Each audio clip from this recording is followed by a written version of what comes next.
Oil इस दुनिया में दरियाफ्त होने से पहले लोग घोड़ों, गधों और बैलों पर सफर करते थे, मगर 1847 में इंसान के हाथ काला सोना लगा और इसने इंसान की काया ही पलट दी।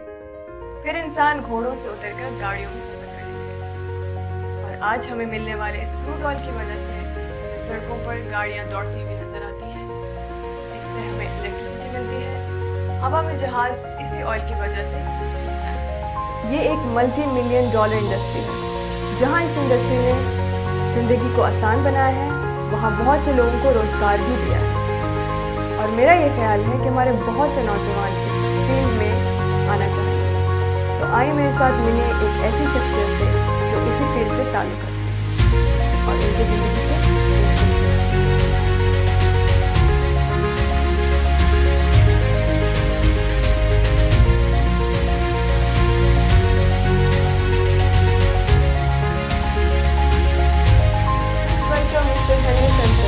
ताल्लुक ऑयल एंड गैस इंडस्ट्री से। Thanks Uma for inviting me, it's an honour. Henry साहब, आप बताएं कि इस सेक्टर के 3 एरियाज होते हैं, upstream, midstream and downstream. तो आपका ताल्लुक किस एरिया से है? I am related to upstream. तो हमारे व्यूअर्स को इन डिटेल में बताएं कि ये upstream, midstream and downstream होता क्या है? ऐसा है कि अपस्ट्रीम जो है इट्स बिगनिंग, जहाँ पे आप एक्सप्लोरेशन करते हैं, ड्रिलिंग करते हैं और आप ऑयल वेल्स ड्रिल करते हैं। Everything related to that area is upstream. उसके बाद टाइम आता है जब आप इसको मोबिलाइज करते हैं, आपका ऑयल वगैरह जो आता है आप इसको गैदरिंग स्टेशंस में या रिफाइनरीज में ट्रांसफ़र करते हैं, दैट्स मिड स्ट्रीम। और फिर उसके बाद आपने सेल करनी है और जो कुछ भी आपने एक्सपोर्ट करना है and all that related to downstream. तो इस तरह ये डिफरेंट डिपार्टमेंट्स हैं and it's very very vast industry. Henry साहब बताइए, अगर कोई इस फील्ड में आना चाहे तो आप इन डिटेल बताएंगे हमारे व्यूअर्स को कि एकेडमिक्स क्या होने चाहिए, परसेंटेज, कौन सी यूनिवर्सिटी एंड कॉस्ट? हुमा, आपने जो क्वेश्चन किया ना, एक्चुअली बहुत छोटा क्वेश्चन है, लेकिन answer is I cannot give you a definite answer, but I'll try to explain कि ऑयल एंड गैस सेक्टर जो है, जो इंडस्ट्री है, इज़ वास्ट, वेरी वास्ट। इसमें आपको इंजीनियर्स भी काम करते हैं, इसमें टेक्नीशियंस भी काम करते हैं, मज़दूर भी काम करते हैं, इसमें डॉक्टर्स भी हैं, इसके अंदर ड्राइवर्स भी हैं। I mean you name it and everybody is there. Again जब आपको किसी स्पेसिफिक एरिया में ज्वाइन करना है तो उसके हिसाब से बेसिकली जो मेन ऑयल एंड गैस की रिक्वायरमेंट है, it's any engineering degree. It can be mechanical engineer, it can be you say petroleum engineer, but it's not necessary कि आप पेट्रोलियम इंजीनियर ही होंगे तो आप पेट्रोलियम इंडस्ट्री में जा सकते हैं। Any engineering industry degree helps you in to join oil and gas. Only problem यहाँ पे ये है कि टू एंटर फर्स्ट, और एंटर होने के लिए आपको first of all you should have good grades. आपके ग्रेड्स अच्छे होंगे, you can always go online and apply for internship. बड़ी बड़ी कंपनीज हैं, श्लम्बर्जर है, हैलिबर्टन है, वेदरफोर्ड है, these are giants in oil and gas. तो जब आप इनके प्रोफाइल पे जाते हैं, वहाँ पे they always have requirements and आप उस पर अप्लाई करें। डेफिनेटली अगर आप के जो ग्रेड्स हैं वो गुड हैं and you have degree from अच्छी यूनिवर्सिटी से, तो they take you. And of course there is a time limit internship में भी। They see you how you perform and then you have to perform, prove your self and they take you. Otherwise मजदूर तबका भी है बहुत ज़्यादा oil and gas में। Welders हैं, टेक्नीशियंस हैं, you name it, even chemical engineers, they also work because they are related to, of course, जब oil आता है it's everything comes out of oil. Even road के ऊपर जो tar होता है, so many rubber products, बहुत सारी चीज़ें, ये आपकी जो आप गर्ल्स वैसलीन यूज़ करती हैं, that also comes from petroleum jelly, what you call it, also comes, it's by product of all these things. तो ऑयल से बहुत सारी, तो वहाँ पे जो है आपके केमिकल इंजीनियर्स वो काम आते हैं, chemist, not medical chemist but chemical engineers, और any other engineering degree. When you go to infrastructure, when you go to do the production, तो आपने अगर ऊपर आना ऑयल एंड गैस में, minimum requirement is graduation, engineering degree, and it doesn't matter कि आप ज़रूरी पेट्रोलियम इंजीनियरिंग करें, नो, आपका ये जो बहुत वास्ट है आपके पास, तो if you are good in your with, आपके पास गुड grades हैं, you can be successful.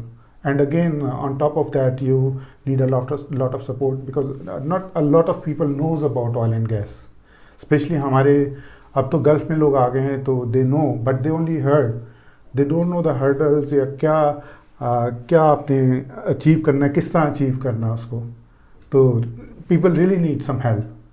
And I know some people, myself including myself, we are always ready to support our people and tell us what they need to do. Henry साहब, आपकी बातों से लग रहा है कि आपको बहुत इन्फॉर्मेशन है इस इंडस्ट्री के बारे में, तो अगर हम आपका नंबर और ईमेल इस वीडियो में फ्लैश कर दें तो is it okay for you, और आप हेल्प करेंगे, गाइड करेंगे हमारे व्यूअर्स को अगर वो आपको अप्रोच करें?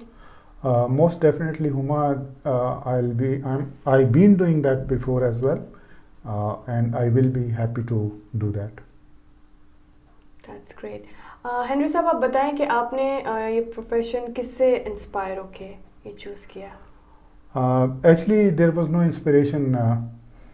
मैं जब पाकिस्तान में स्टडी कर रहा था, आई फिनिश माई इंटर, तो मैं अबू धाबी आया अपने पेरेंट्स को विज़िट करने, एंड वी वर लाइक, सब बड़े हो गए मेरे भाई, मैं सबसे बड़ा हूँ अपने घर में, एंड हालात कोई इतने मतलब ठीक थे, पापा ने जो उनसे हुआ उन्होंने किया, जितना उनसे हुआ, लेकिन फिर भी जब एक्सपेंसेस बढ़ जाते हैं तो आपकी लिमिटेड हो जाती हैं रिसोर्सेज, तो फिर मेरे एक अंकल हैं, आजकल अमेरिका में होते हैं, Richard uncle, he is actually my mentor, and I am thankful to him and I will always B.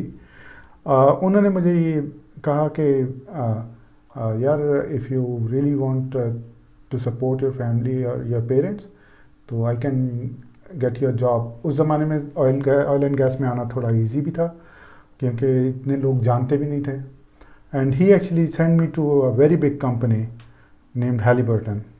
Everybody knows about Halliburton who is related to oil and gas. लेकिन वो interview मैंने fail कर दिया। मैं गया interview के लिए और अपने छोटे भाई के साथ, और जब इंटरव्यू करके वापस आया तो मेरे अंकल ने उनसे पूछा कि यार वो इंटरव्यू का क्या बना, तो वो जो मैनेजर था Halliburton को, उसने कहा कि मैं बड़े भाई को तो जॉब नहीं दूंगा, छोटे भाई को दे दूंगा। वजह उसकी ये थी कि फ़र्स्ट ऑफ़ ऑल मैं इंग्लिश पाकिस्तान में स्टडी करता था, इंग्लिश बिल्कुल नहीं आती थी, या आती भी थी तो झिझक बहुत ज़्यादा थी, and you have to show your confidence when you go to these companies, they always see, क्योंकि उनके जहन में ये होता है कि अगर आपने कॉन्फिडेंस शो नहीं किया, वो समझते हैं यू डोंट नो एनीथिंग या you don't have any brain power. तो एक तो ये आपको कॉन्फिडेंस बहुत ज़रूरी है। उसके बाद फिर मेरे अंकल ने एक और कंपनी, अनदर जाइंट श्लम्बर्जर, उनसे कांटेक्ट किया, और उन्होंने मुझे 2 महीने के लिए जॉब पे रख लिया एज अ समर ट्रेनी। उन्होंने कहा कि आएँ आप ज्वाइन करें, नो इंटरव्यू। और फिर 2 महीने के बाद जब मैं उनके पास गया कि भाई 2 महीने हो रहे हैं, give me the money and I will go home, तो फिर उसके जो मैनेजर था उसने मुझे कहा कि if you really want to, if you want we can give you a job here. तो ऑफ कोर्स मेरी रिक्वायरमेंट भी वही थी, तो I join, that was like after inter, और then slowly I on my, मतलब अपने टैलेंट पे काफ़ी ऊपर आया मैं, लेकिन एक टाइम पे एक स्टेज पे ऐसा हुआ कि आई फेल्ट कि I can not go above that और बियॉन्ड दैट।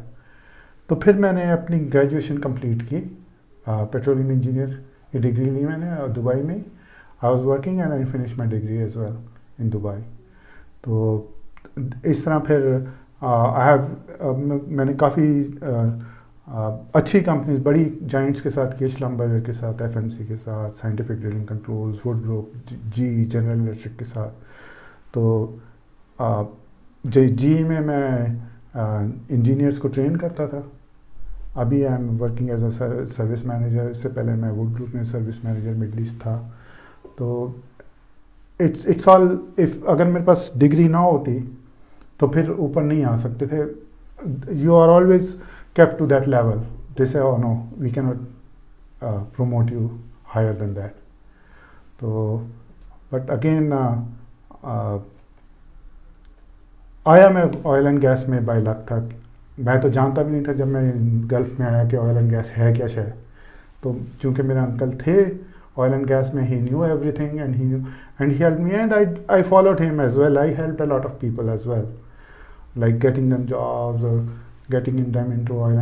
लेकिन again it cannot be possible unless आपके पास वो capabilities या आपके पास वो requirements अगर आप meet नहीं करते तो we cannot do that. I cannot help. Of course, you should have talent, you should have courage, you should have confidence, you should have the education. Then only the people who like to sleep, daydream, and they are not successful in this industry. You have to be active, willing to. आपके पास will होनी चाहिए. अगर आपके पास will नहीं है तो it won't help. तो I don't know if that's good enough for you answer और उससे आगे. Really very inspiring. हेनरी साहब, जैसा कि आपने बताया कि आपके अंकल ने बहुत आपको हेल्प आउट किया इस फील्ड में आने के लिए, तो आपने वो फ्रेज तो सुना होगा, someone built you and you built someone. तो आप अपनी कम्युनिटी को कैसे पे बैक करना चाहेंगे? फर्स्ट ऑफ ऑल आपके जो प्रोग्राम का नाम है इंस्पिरेशन, उसके हिसाब से मैं कहता हूँ कि my uncle Richard uncle is my inspiration and he always been. He didn't only help me, उन्होंने बहुत क्रिश्चियंस, स्पेशली क्रिश्चियंस की बहुत ज़्यादा हेल्प की उन्होंने. और मैं जानता हूँ काफ़ी क्रिश्चियंस को जिनको उन्होंने ऑयल फील्ड में लेके आए जो. And I am also following his footsteps. I always try to help our community, people from our community, and आपने देखा भी है कि I allowed you, permit you कि मेरा आप email address भी फ्लैश करें और फ़ोन नंबर भी, and I will definitely reply back. लेकिन ये सब it's not possible अगर आप में will ना हो. First of all you have to have will, then it's hard work, again it's आपका जो ग्रेड्स, आपकी education, okay, it's all hard work. अगर आप हार्ड वर्क अभी कर लेंगे तो फ्यूचर में you will always be happy. अभी जो थोड़ी सी हैप्पीनेस आपको मिलती है स्कूल बंक करके या कॉलेज बंक करके, इट्स वेरी टेम्पररी. बाद में जाके फिर सारी ज़िंदगी फिर सैडनेस में रहती है. तो it's not only oil and gas, any industry, आपने जो इंडस्ट्री सेलेक्ट करनी है, it will come by hard work only. You will never succeed if you don't do your hard work. और आप में will नहीं होगी, आप inspired नहीं होंगे कि आपने ये करना ही करना है. और इसी तरह let me give you an example कि जब ये परिंदे आपने देखे छोटे छोटे जब बच्चे पैदा होते हैं तो इनके बिल्कुल पर वगैरह नहीं होते, तो पेरेंट्स फीड देम और इस तरह. लेकिन जैसे उनके पर बड़े होते हैं, पेरेंट्स भी उनको घर से घोंसले से धक्का देते हैं कि जाओ अब it's time for you to look for your food and hunt and whatever. तो आई वॉन्ट कि हमारे जो क्रिश्चियन बच्चे जो हैं सिर्फ वो अपने पेरेंट्स की तरफ या अपने बड़े भाइयों की तरफ ना देखते रहें कि जी वो कुछ करेंगे तो ही आगे बढ़ेगा. नो, यू हैव टू, आपने अपनी बैसाखियों से बिल्कुल छुटकारा पाने और खड़े होना अपने पैरों पे and be pillar to your family, to your community. तो that's what I want to say. Henry साहब, आप बताएं अगर कोई और क्रिश्चियन अचीवर्स हैं जिनका नाम आप मेंशन करना चाहें. We have actually few, but I can mention Amir Nadeem. He was in your church only here. Yeah. Then I know another guy, his name is Naeem Masih. There are few more. अब सबके नाम लेना शुरू करें तो there are plenty of Christians, but again ये नहीं है कि वो just stay there in that position कि उनको मिल गई job. It's very hard work to keep in that position, to stay in that position. So That's exactly.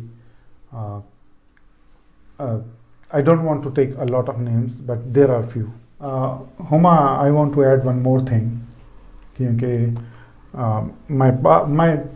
it's all related to my past experiences.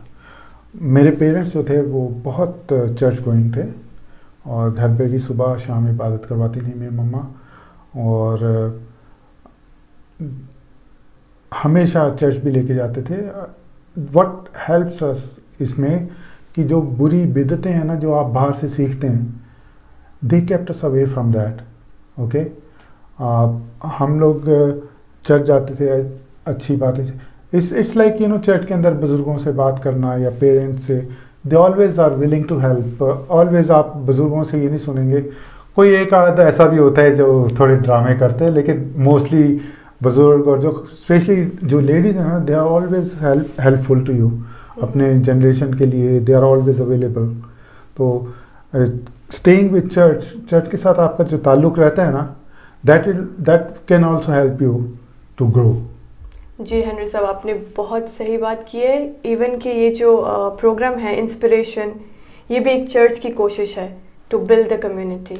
Definitely मैं आपको इसके बारे में मुबारकबाद देना चाहता हूँ. इट्स रियली डेफिनेटली, मैंने आपकी फर्स्ट एपिसोड देखी है. इट्स बहुत हेल्पफुल, बहुत inspiring, and it will go way up. I can say अगर आप इसी तरह कोशिश करके और दिल लगा के इसको करते रहें, and it will definitely help the community. Thank you Henry साहब फॉर आपकी आमद का. Thank you, Huma, for having me here. But I want to specially thank Padri Zarish Daniel कि उन्होंने ये स्टेप लिए और इस प्रोग्राम को शुरू किया. ये उनकी बहुत बड़ी काविश है, and I am very much hopeful, और दुआ गो भी हूँ कि इट गो वे बहुत दूर तक जाएगा आपको ये लेके प्रोग्राम हमारी कम्युनिटी को. Thank you so much. अगर आप समझते हैं कि ये प्रोग्राम आपकी मदद कर रहा है, so please support us by subscribing our channel, like and share. अपने दोस्तों के साथ और फ्रेंड्स फैमिली के साथ शेयर कर सकते हैं, और कमेंट्स में हमें बताइए कि आपको कौन से प्रोफेशन के बारे में गाइडलाइन चाहिए. इसी के साथ मैं आपकी होस्ट हुमा जेम्स आपसे इजाज़त चाहती हूँ.